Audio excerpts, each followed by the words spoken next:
I can't believe it has been 2 full years since Avengers was first released on September 4th, 2020. It's just wild for me to even say any of the words in that sentence as if it happened a long time ago. But we've made it. It's been 2 complete years, and I thought it would be appropriate to go over some of the events of the past year of Avengers and kind of give it a review like I did last time. What was year 2 of Marvel's Avengers like? What were some of the most prominent moments of the year? How has the game changed over time? And what were my general feelings of year 2 of Avengers? So that's what we'll be doing in this video, celebrating the 2nd annual Avengers-iversary.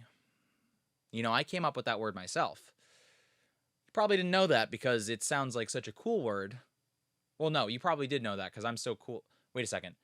I'm confused. Stars and Stripes! Hello and welcome to another Carrot Scraps video, and by another, I mean the 110th. So last year, on the 1-year anniversary of Marvel's Avengers, I posted a review that went over my thoughts on the content released for the game after the first year. I had already released a review of Marvel's Avengers when the game first came out, but since this is a live service game, I thought it was appropriate to revisit the game every year and review what I thought of the live service experience over those 12 months. I'm going to try and keep it as brief as I can, but I'm going to go over most of the content released for the game in year 2. In addition, I'll try to give suggestions here or there for what I'd like to see improved for year 3 of the game. But if you feel I forgot to mention an important piece of content that was released in year 2 of the game, please don't hesitate to mention it in the comments below. Anyway, without further ado, let's talk about year 2 of Marvel's Avengers.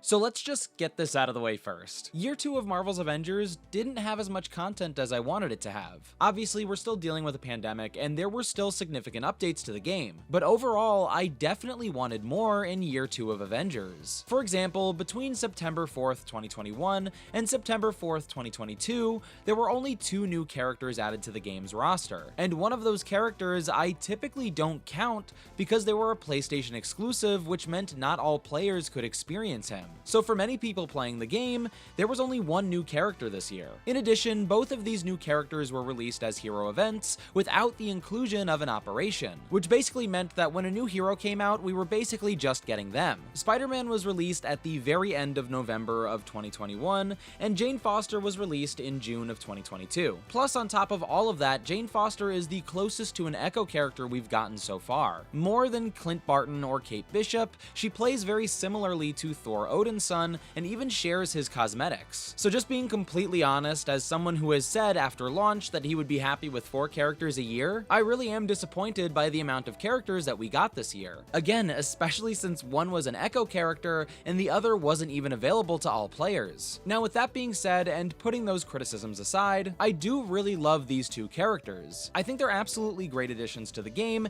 and I really do appreciate their presence on the roster. I think they both show how great the team is at designing characters visually for their universe. Peter's iconic skin in the game is one of my favorite Spider-Man costumes in the history of the character. I also think they did an outstanding job with Jane Foster. I am disappointed with the skins that we got for her, but I think they did a great job designing the skins that we do have. And when it comes to gameplay, starting with Spider-Man, I think they did a great job. Now, I'm not trying to throw shade at the Insomniac Spider-Man game because I obviously love it, but I actually think that I prefer Spider-Man's combat in Marvel's Avengers. There's just been too many times where I need to collect Spider-Man footage for a video, and all I want to do is play Avengers. That being said, the Insomniac Spider-Man is way better when it comes to traversal. I would argue it's as perfect as you can get for traversal in a Spider-Man game, whereas the traversal for Spider-Man in Avengers leaves a lot to be desired. Not awful, but nowhere near as good as the Insomniac version. So both have their strengths and weaknesses. But overall, I think that CD really delivered when it came to presenting Spider-Man, and I think they provided a really well-rounded and unique character, especially when comparing him to other games. Now when it comes to Jane, like I mentioned in my recent review, I was disappointed when they first started soliciting the character because of just how similar she was to Odin's son. But when you actually play her, she does feel dramatically different. She still shares a lot of attacks and techniques with Thor, and I would have preferred that they changed more details. But overall, she feels like a different character and she's a blast to play. Not to mention, for both of these characters, while there's no story operation,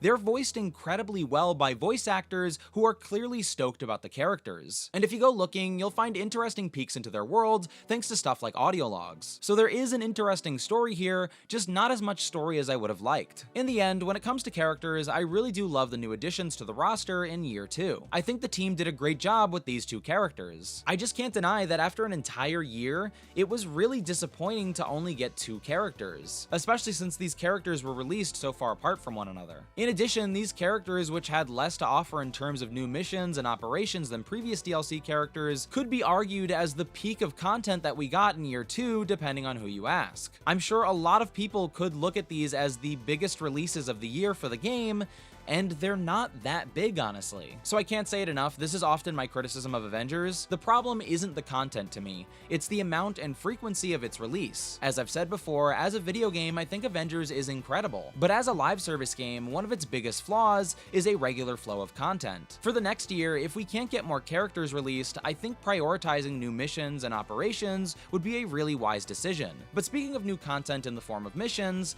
let's talk about the biggest mission released in Year 2 of Marvel's Avengers, the Discordant Sound Claw Raid. Aside from characters, the biggest content released in the second year of Marvel's Avengers was the Discordant Sound Claw Raid. This massive piece of endgame content became the main focus for many players looking to increase their power level. Depending on how well players could navigate the level, the raid could take anywhere from an hour to 3 hours to complete. This new mission included new ways for players to communicate with one another, and new and unique puzzles to challenge longtime players. And I gotta say, the way the raid was designed introduced some really interesting elements to the game. In my review, I praised the level for how different it was, especially when compared to the mission design that came prior. Since launch, missions have been criticized in Avengers for being too simple, and I think the developers really tried to take that feedback to heart by making the raid so different, and as a result, it became a much more compelling mission in Avengers. I also think that the design of the raid being somewhat of an undertaking is really interesting because not only does it make high-level gear more valuable, but it also adds drama to the story of the mission. Something else that I liked about the raid that I didn't really get to mention in my first review was that I really like the visual design of this dungeon. There are a lot of really unique and beautiful areas in this level, from these huge caves that house the massive claw to subtle but ominous hallways that I'm obsessed with. They really did bring their A-game to make this level look beautiful. All of that being said, something else that I didn't mention in my review at the time was the shortcomings of the mission being so long. As someone who worked a full-time job when this content came out, and who also wanted to spend time with their family, it was difficult for me to commit so much time to a piece of endgame content. I played the raid several times, but in a game like Avengers, you're meant to play these missions multiple times after. Eventually, it became very difficult for me to schedule this incredibly long piece of content into my day, even if it was a well-designed mission. In addition to that, even if I was ready to play the mission, it was difficult for me to get other players to join me or to get a party together that was willing to commit this amount of time on a regular basis. It's a great level and its length and complexity is a good thing, but it's really hard to coordinate times to play. As a result, even though the power level cap was raised from 150 to 175 when this mission was released, that means that myself and other players just didn't really pursue that increased power level. Even though I played and still regularly play the game constantly, I didn't stress myself out by increasing my power level. I decided to take a passive approach to the game and just focus on the stuff that I enjoyed, and trusted that eventually I'd be able to increase my power level over time. Even with that patience, it is still a bummer that someone who plays and enjoys the game as much as I do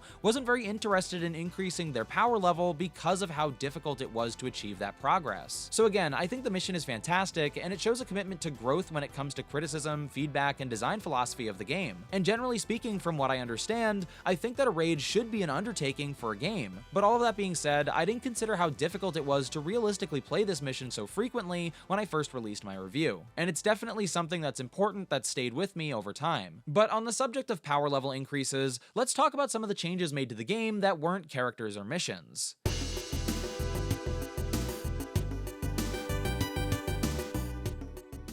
On the subject of power level increases, eventually it was made much easier for players to increase their power level from 150 to 175 without playing the content like the raid. Now currently in the game, if players complete certain mission chains for reoccurring events, such as Tachyon Surge or the Red Room, they'll receive increased power level gear depending on the reward from the mission chain that they're playing. And I can't tell you how much I love this change. It's so much more accommodating for players who don't have the time to spend 3 hours in one sitting to slowly increase base power level for each character. But what's great is that the changes to power level increases still require effort and time from the player, but that work can be invested over a longer period of time, and there are multiple methods to progress. You could also pause that progress whenever you'd like, so it's still difficult, but it's way more realistic to achieve these goals while treating this game still like a hobby. So I really appreciate this change to the way that high-level gear appears in the game. It's honestly one of the best changes made to Avengers over the past year. Another interesting change to gear in year 2 of Avengers was how you could increase the power level of a specific piece of gear. Previously, you were able to boost a gear piece up to 10 times, but now the main way to increase your gear is by choosing to consume the power level of higher level gear that you have access to. And I really think that that option adds a lot of flexibility to how you build your characters. So now if I have a piece of gear where I really like the perks or I really like the status effect, but its power level is seriously low, I can just use a higher level piece of gear to make this gear more powerful. And it's an addition to the game that I didn't know I needed when Avengers first came out, but now it's one of the most important parts of the game to me. And it's so good that it's caused me to invest more time in the gear of the game, an aspect of the game that I had had a lot of trouble with understanding and committing to previously. So I really love this change to Avengers, and I hope that we get other similar changes that make me love this part of the game more. But moving on, let's talk about another big change to the game in the form of cosmetics. Now, shipments were kind of like a free loot box where players could earn resources and cosmetics at random. You also have a chance of earning a special shipment every month in the form of an exclusive skin. You can earn these in any shipment, but if you redeem 100 shipments within a month, you're guaranteed that special skin. I think this was a great system released for the game, and I thought it was a good response in terms of responding to criticism that the game's cosmetics were too expensive. I also thought this was an especially good inclusion to the game after the paid XP booster saga, which we'll get to shortly. These shipments gave players a new way to earn cosmetics, which is something that people had been asking for a while, and it showed that the developers wanted to offer more ways to interact with the game that didn't involve real money. In addition, many of the specialty skins have been really fantastic in terms of design and new assets. Skins that would typically be priced at 1,400 credits were free to earn if players put in the work, which I think was really cool. Not only that, while there were some recolor reference skins, most of the skins were MCU and others were comic book references, which I think players have been asking for a while, and I think a lot of them really valued. While the shipments started at 500 units each, I like that the price has been decreased to 250, and I like that the developers have been playing around with making the units more affordable and easier to obtain. I will admit that when the shipments were first released, that grind was a little steep for most players, so making it easier to obtain units to get these shipments is something good in my opinion, although it's definitely still a grind to get to 100. You can also earn other cosmetics such as takedowns, skins, and nameplates in each shipment that you unlock. But another criticism that I have of the shipment system is how difficult it is to get some of these skins. I mean, the RNG on these shipments can be really frustrating sometimes. For example, I'll redeem 100 shipments in a row, and sometimes I won't get any skins, which is really disappointing to me because there are some really cool recolored team set skins that I'd love to have in my library. But because of the RNG, these skins are very scarce, and as a result, I don't have very many of them. But in general, I really do love the shipment system in the game, and I hope we see more stuff like this in the future. And I hope that the shipment system only gets better as time goes on. Now, one of the more significant things that happened with Avengers this year, well, I don't recognize this number. Hello? AIM? I remember you! Previously on carrotscraps. This is aimbot 23499. I am calling to see how your internet is after the router we delivered was provided. Internet is fine. I set it up like maybe an hour or two ago. It's Good. Do not forget carrotscraps. Yeah. AIM provided that router for you. I know. You were lost in a world without internet access, and in your time of darkness, AIM rescued you. Well, I wasn't lost. I was using like DVDs. Like I Never could forget. I will. Okay, yeah. I won't Never forget what we provided. Yeah, I appreciate it. No, I really do appreciate it because it was. Did you forget? No, I didn't forget. I was just saying. Good. Okay. I was just saying I didn't necessarily need the internet. What are you up to tonight? Well, like I said, I'm streaming. I got a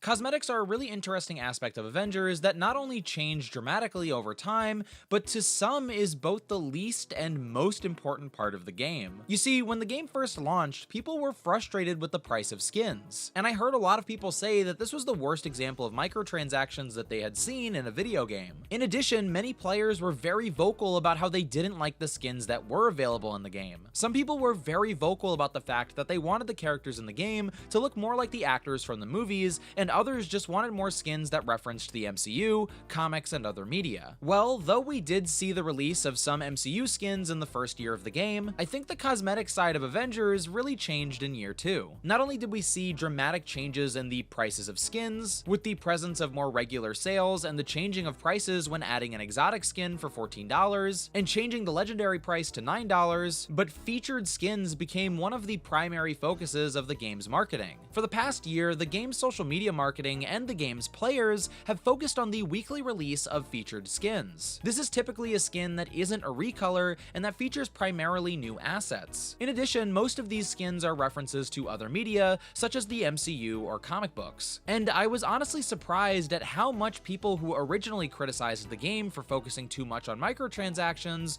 would now focus on these featured skins. It seemed as if a lot of players didn't mind paying for cosmetics as long as they catered to their interests, which is something that the developers clearly took note of. Now, a lot of people do criticize the focus on these skins, and I will agree that focusing on a weekly featured skin is not a replacement for content in the game. However, if these featured skins can be released without interrupting regular content, I don't mind their presence in the game. They clearly sell well, and they obviously make players happy and excited to check their social media every week. Seeing people discuss, debate, and praise these skins every week, from their announcement tweet to their actual release, is really interesting to watch and to be a part of. There are obviously jaded people who are going to focus on how these skins aren't real content and that they just allow you to dress up in Avengers. But the fact is, people are clearly buying these skins, which means that they are valuable to someone. The example I always give is variant covers in comic books. When comic book fans purchase a variant cover of a comic, they are literally buying the same comic twice, but with a different cover. Some people don't see the value in that, and that's understandable, but many do value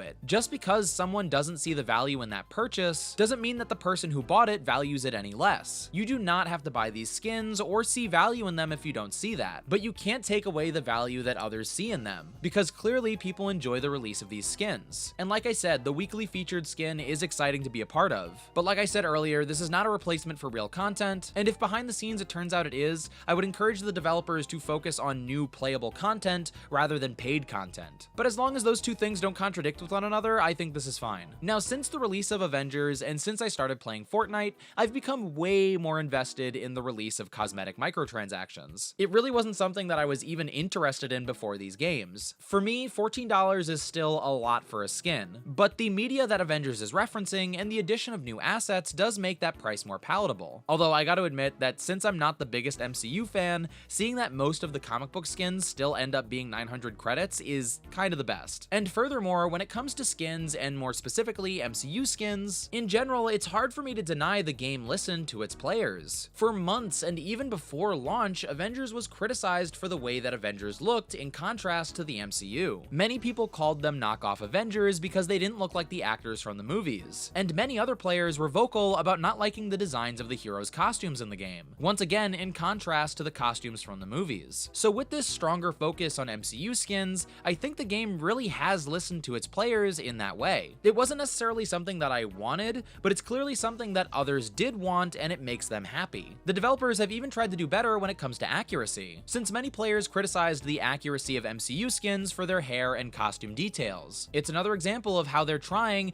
and I think that's good. Now, while these featured skins are fun to get excited about and analyze, to me, the biggest win for Avengers in the marketplace this year was the consistent release of sales. I have most of the MCU skins now, and it's because they were discounted, which encouraged me to get them. For someone who does like the skins in the game, but who thinks they're a little bit expensive, these sales are awesome to me. So in general, I think the cosmetic shop has grown a lot over the past year for the better in terms of high quality skins. I think the Avengers marketplace has grown a lot over the past year, and I think that the variety of prices is one of its greatest points. What I will say about the marketplace, and I realize that I'm in the minority on this, but I do miss recolors and team set skins. I know it's a sin to admit these things, but for me personally, they were one of my favorite parts of the game. While I liked seeing references references to other media, something that I love about Avengers is that I liked seeing all of the original skins. Even if they were simple, a lot of the early skins in the game were completely original designs. I liked these so much that I enjoyed coming up with stories for how these costumes came into existence, which I hope you all remember is Lore Avengers. So in the next year, I do hope that we see more team set skins in the marketplace, or at least that they're more available in the shipments. Shifting gears, let's momentarily talk about one of the low points of the past year, what I like to call the paid consumable saga. Simply put,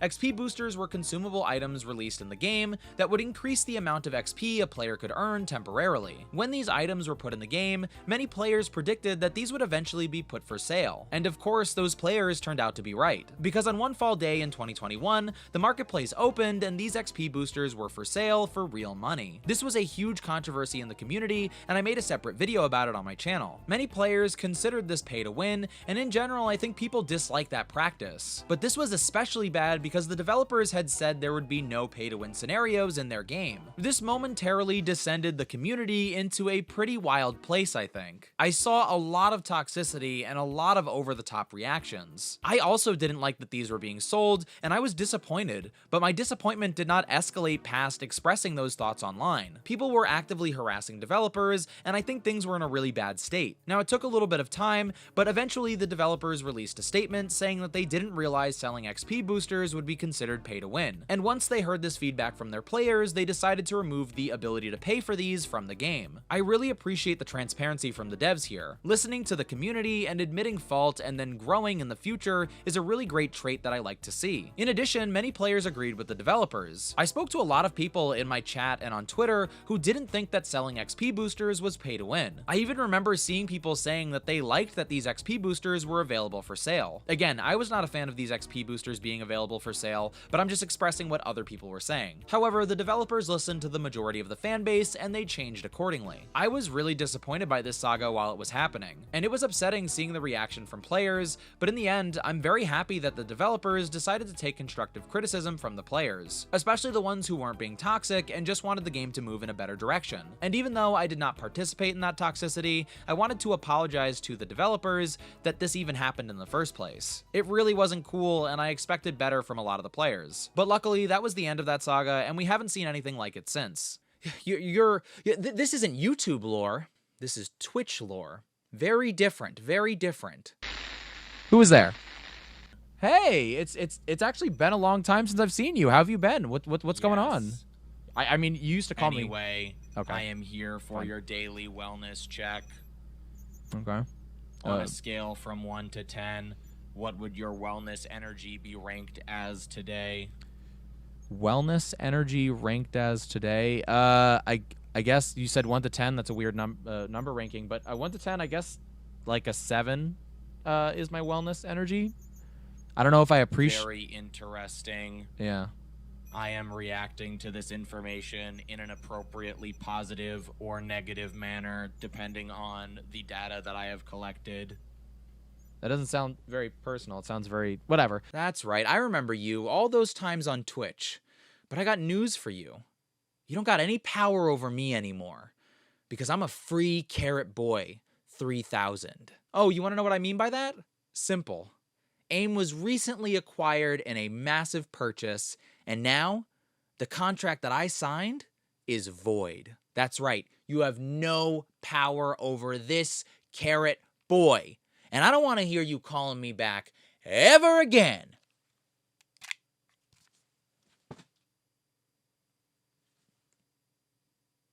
I hope that was as cool as it felt in my head. All right, seriously, one of the biggest things to happen with Avengers in year 2 was the acquisition of Crystal Dynamics by the Embracer Group, which only just went through a couple of days ago.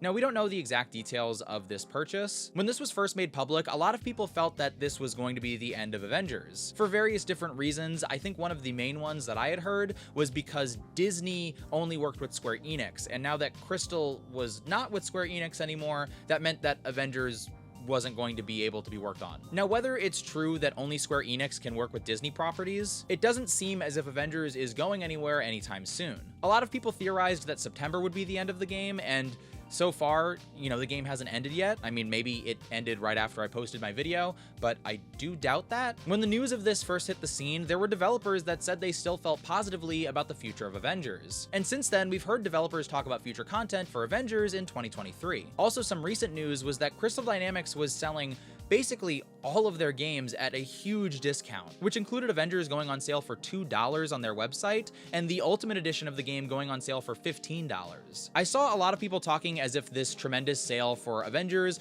meant some kind of failure on its part, and I just can't agree with that assessment. First of all, because live service games go free to play all the time, and a large number of Avengers players have been asking for the game to go free to play for a very long time. Not to mention, tons of live service games that aren't free to play will go on sale or have free weekends. So to me, it makes sense for them to mark the game so low because they want you to continue playing after that sale ends. But more importantly than that, everything Crystal Dynamics was on sale. It wasn't just Avengers that was on sale. I saw a lot of people point out that the reason why these games were probably on sale was because Square Enix doesn't own them anymore, and so they're trying to liquidate their stock. They don't need these games, and so they're just getting rid of them as fast as they can. And I don't know about you, but I'm gonna buy a bunch of Avengers copies. What to use for? I don't know. I haven't decided yet. I could use them for anything, I suppose. Who knows? Maybe for my year 3 review, I'll have built an entire boat out of Avengers copies. Wouldn't that be wonderful? But those were some of the recent developments with the Embracer Crystal Dynamics merger. And the full details of that purchase and the future of Marvel's Avengers won't really be known for a little while. But so far, it doesn't feel like Avengers is going anywhere anytime soon. But more importantly, I hope that year 3 of Marvel's Avengers delivers on way more content that's free for all players.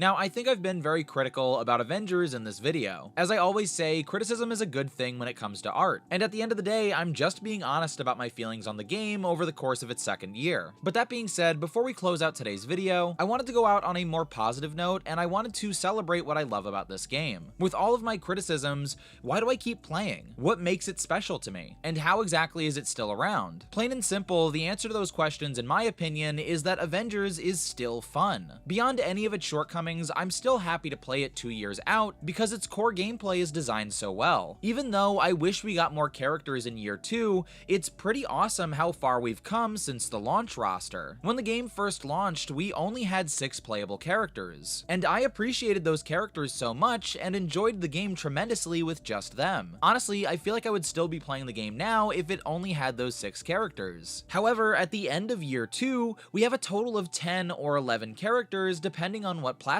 you're playing on. And though some characters share similarities with others on the roster, it's still an incredibly diverse cast of characters in terms of their gameplay. So even though I still do wish we had more regular content for this live service game, the reason I keep playing and returning to Avengers is because the core is still so good. Like replaying Mario World, Streets of Rage, or Doom, I don't mind replaying the same levels because that experience is so enjoyable to me. On top of that, when talking about year 2 specifically, one of the greatest things to come to the game were the changes that were made to the gear. The changes to gear in year 2 of Avengers not only made myself, someone who isn't very experienced with looters, more interested in that part of the game, but I think in general it made that aspect of the game so much more interesting for many players. It's easier to earn higher level gear, adjusting existing gear is more simple, and those changes allows players to appreciate the gear system more in my opinion. Lastly, one of the coolest things about Avengers is the community that sticks with the game. I've made so many tremendous friends in the community, even though I rarely play the game online. There's such a passionate collection of people who love communicating with one another and expressing themselves. Out of all the games that I've played, I've never seen or been a part of a community that's so passionate, empathetic, and creative. Even though the community has had its turbulent moments, overall, I feel super proud and inspired to be part of this community, and if you're wondering how the game has stayed alive for so long, it's because of the player base who enjoys the game so much, and who add to the experience of playing it. So I just want to thank everyone in the Avengers community, from the content creators to the players to the people who just watch content about the game. Thanks for contributing to this game's success, and thanks for creating a community that I'm proud to be a part of. And lastly, of course, thank you so much to the devs, who made a game that's so much fun to play, but that also attracted such a fun community. Avengers is such a special game to me, and I just hope that the game is even better in year 3. Anyway, that's going to do it for this video. I want to thank you so much for watching. If for some reason you enjoyed this video, don't forget to give it a like and to subscribe to my channel for more. As regular viewers know, I make a variety of content on my channel, and I'm always going to make the videos that I want to make. But if you see something you enjoy, make sure to let me know, and I'll try to prioritize that kind of content in the future. If you want to watch me play video games like Marvel's Avengers live, you can check me out on Twitch at twitch.tv/carrotscraps, and all my other social media, Twitter, TikTok, and Instagram are at carrotscraps as well. So I want to thank you again so much for watching, and I'll see you soon.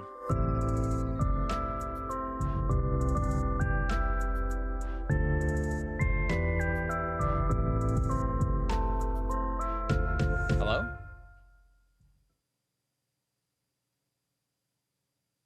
AIM? I remember you. Should we do it? How should we do it?